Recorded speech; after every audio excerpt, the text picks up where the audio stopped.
One cold winter evening, a 16-year-old girl was home alone. She was watching TV in the corner of the room next to a large window. Suddenly, out of the corner of her eye, the girl noticed movement outside the window. In the darkness amidst falling snow, she saw the figure of a man walking towards her. As he approached, she could make out his face.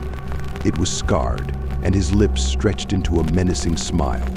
Frightened, the girl froze, while the man stood silently, staring at her through the glass. Then, from his coat pocket, he pulled out a knife. The girl grabbed her phone from the table next to the couch and dialed the police. She sat still. Minutes passed.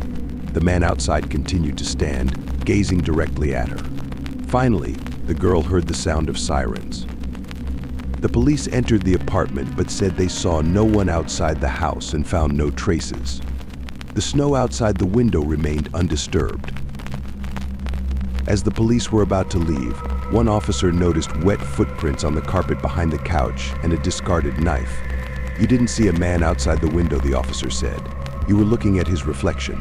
All this time, he was standing just 2 steps behind you." When I was alone at home at the age of 11, I heard sounds coming from the basement.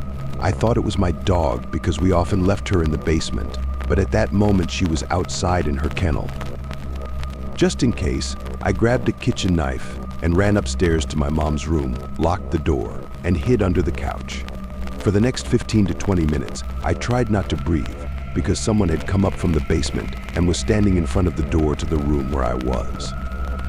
After it went back downstairs, I called my mom. She arrived about 10 minutes after my call and found that the door to the basement from outside was forced open. We replaced the door. I'm now 17, and I'm still scared to be home alone. I woke up in the middle of the night with intense fear and a strong feeling that someone was standing beside me. It wasn't sleep paralysis because I could move freely. I cried silently, turned slowly away, and covered myself with a blanket over my head. The feeling didn't go away for about 20 minutes. Just 20 minutes of pure animal fear.